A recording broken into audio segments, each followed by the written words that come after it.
The sun was setting, painting the sky in shades of amber and blood, as I sat by the sea, letting the waves wash over my scared feet. Each scar, each ache, each memory was a reminder of my struggles. They weren't the kind of battles you win with sheer strength or cunning alone. They were trials of the soul, tests of the heart, and crucibles for the spirit. I was born in a time when gods walked among men, when their whims shaped our fates. My father often said I was destined for greatness, but destiny is a cruel companion. It neither warns you of the storms ahead, nor offers shelter when the winds rage. One of my earliest trials came in the form of loss. My family, what I held most dear, was torn apart by war. The gods, ever playful, chose our land as the stage for their petty quarrels. In the smoldering ruins of my village, I found the strength to rise, driven by a single thought: this will not be my end. I wandered, hungry and broken, until I found a sword among the ashes, a weapon I wasn't skilled enough to wield, but it gave me hope. Hope became my first weapon, sharper than any blade. It wasn't easy. Nights were long and filled with doubts, but every morning I forced myself to take one more step forward. Years later, I was sent to slay the Hydra, a creature whose very existence was a metaphor for my struggles. For every head I severed, two more would grow in its place. I had doubts. How could I defeat a creature that grew stronger the more I fought it? The answer came not from the gods, nor from my mentors, but from within. I realized that brute force alone wasn't enough. I had to think, adapt, and strategize. I fought the Hydra by cauterizing its wounds after each strike, denying it the chance to regenerate. It wasn't just the Hydra I defeated that day. I also overcame my own doubts, proving to myself that I was capable of more than I believed. Perhaps the cruelest trial was the Sirens. Their song wasn't just beautiful, it was haunting, promising solace, and an end to my pain. Their voices echoed my deepest fears and desires. Rest now, they sang. You've fought enough. Come, lay your burdens down. I was tempted. For a moment, I let the song fill me, convincing myself that giving up wasn't so bad. But then I remembered why I started this journey: to honor the sacrifices of those I'd lost and to become the man they believed I could be. I lashed myself to the mast of my ship, refusing to yield, and sailed past their rocky shore.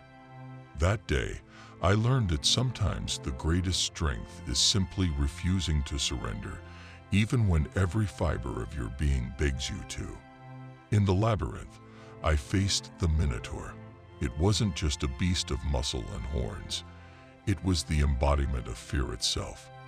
The labyrinth whispered to me, amplifying my insecurities and regrets. You'll fail, it hissed. You're not enough. You're alone. But I wasn't alone. I carried the memories of those who believed in me, their voices drowning out the labyrinth's lies. I fought the Minotaur not just with strength but with resolve, each strike fueled by my refusal to let fear define me. When I emerged from the labyrinth, bloody but victorious, I realized that fear is not an enemy to be slain, but a shadow to be faced. The gods themselves weren't kind. They saw in me a mortal whose defiance amused them. Hera sent storms to sink my ship. Ares challenged me to duels I couldn't win. Even Athena, who occasionally lent her wisdom, tested my patience with her cryptic guidance. But the gods underestimated the resilience of the human spirit. Each challenge they threw my way became another lesson. From Hera's storms, I learned patience and navigation. From Ares' duels, I learned humility and the art of survival. And from Athena's riddles, I learned to trust my own judgment. Not all battles were fought with sword and shield. There were battles of the heart, loves that blossomed and faded, friendships that turned betrayal. One love in particular haunts me to this day. Her name was Callista, a woman whose laughter once filled my nights. But the gods, jealous of our happiness, cursed her with madness. In her final moments, she begged me to let her go, to free her from the torment. It was the hardest thing I ever did. I carried her memory like a wound that never healed, but it also fueled my resolve to continue fighting. For her, for us. Looking back, I see a pattern in all my struggles.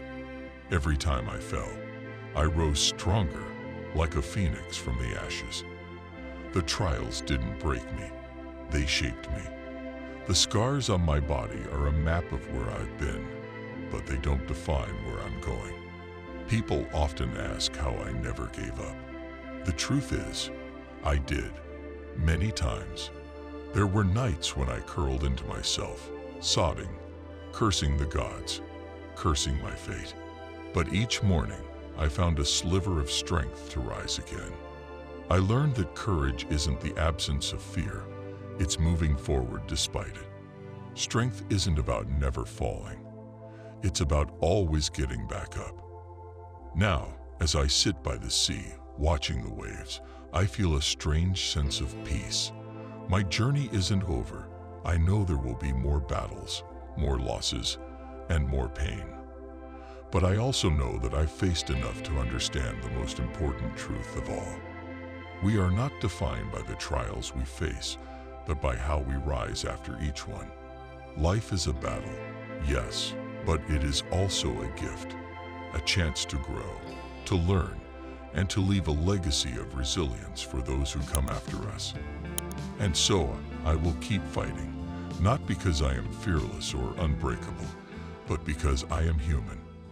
And humans, despite all odds, have an incredible ability to endure.